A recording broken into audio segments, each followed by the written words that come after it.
पहले दिन उदाहरण दिया था कि सत्यव्रत विद्यालंकार ने अल्पायु होते हुए सारे शास्त्रियों ने, ज्योतिषियों ने, सब ने, वैद्यों ने कह दिया नहीं बचोगे, नहीं बचोगे, सब ने कह दिया।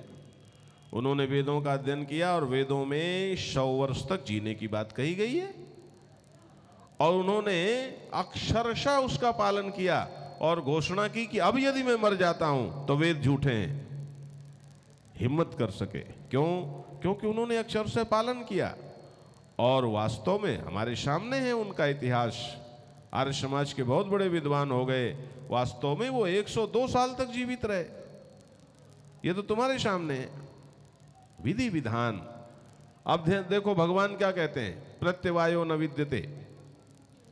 यदि आप सकाम भाव से, कामना के साथ कोई कर्म करते हो, ध्यान से सुन लो, और उसमें तुमसे कोई गलती होती है तो लेने के देने पड़ेंगे। जितने फायदे के लिए तुमने काम किया था उतना ही नुकसान उठाना पड़ेगा, चाहे संसार में करो चाहे धर्म में करो चाहे कर्मकांड में करो, ध्यान देना। और यदि तुम निष्काम भाव से करते हो, ध्यान देना, निष्काम भाव से करते हो तो विधान में है कि लाल चंदन की माला होनी चाहिए और तुमने महाराज स्फटिक की माला ले ली, सीधे चंदन की माला ले ली तो तुम्हारा नुकसान होने वाला नहीं है। बड़ी मजे की बात है। विधान है ठीक है, लेकिन निष्काम भाव से तुम करते हो तो तुम्हारा देवता देवी मंत्र कोई नुकसान करने वाला नहीं है। ये बड़ी विचित्रता है। प्रत्यवाय का अर्थ क्या होता है? प्रति अव अयन, 3 से मिलकर बना प्रत्यवाय। प्रति माने उल्टा, उल्टा विपरीत, प्रति उल्टा, और अव माने नीचे, और अयन माने गति। जो उल्टी और अधोगति है उसे कहते हैं प्रत्यवाय या प्रति अवाय। प्रति माने उल्टी, अवाय माने गति, उल्टी गति, उल्टा फल, उल्टा प्रभाव, इसको कहते हैं प्रत्यवाय।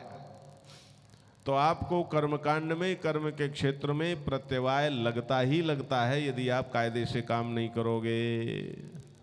ध्यान दो, इसलिए सावधान रहो। पहले दिन की व्याख्या जो मेरी थी, मैंने आप सबको एक मास्टर की दी थी पहले दिन के व्याख्यान में कि यदि तुम्हें कर्मकांड की विधि नहीं आती, संसार के किसी और काम की विधि नहीं आती, तो इस मास्टर की के हिसाब से यदि तुम संसार का हो, भगवान का हो, धर्म का हो, कोई भी काम करोगे तो तुम्हें सफलता ही मिलेगी।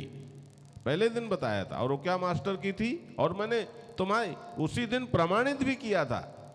एक श्लोक, सच्चिदानंद रूपाय विश्वोत्पत्त्यादि हेतवे तापत्रय विनाशाय श्री कृष्णाय वयम नुमा, यह श्लोक तुम लोगों से पहले पढ़वाया और तुम पर कोई असर नहीं हुआ।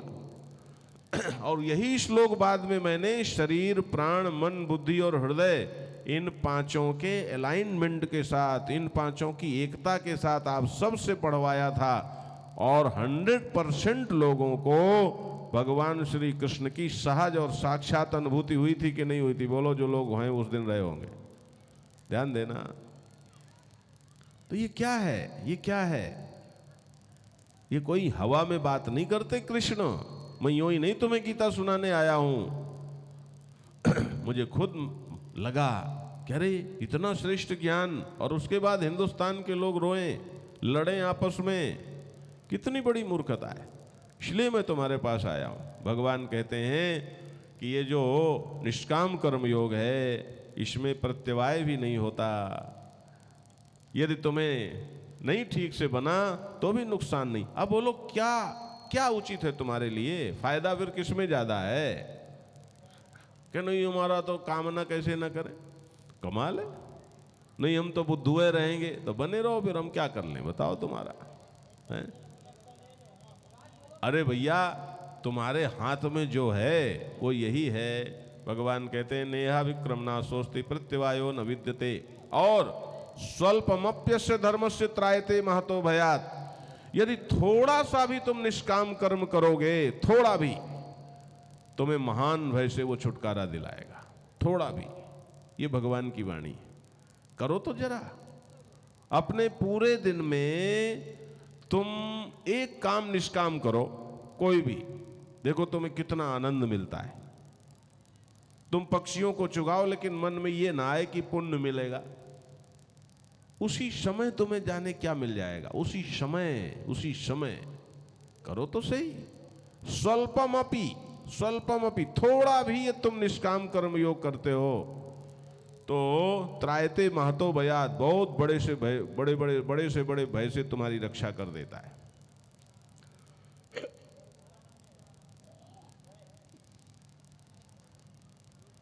ध्यान देना बंधुओं, व्यवसायात्मिका बुद्धि एके कुरु नंदनो बहुशाखा ह्यनंताश्च बुद्धियो व्यवसायिनाम।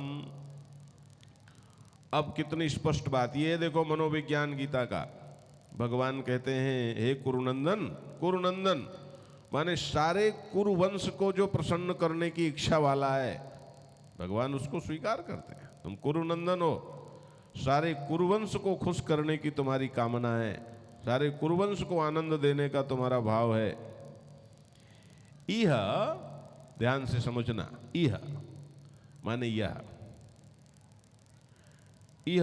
माने ये जो कर्मयोग तुम्हें मैंने बताया, इसमें व्यवसायात्मिका बुद्धि एका,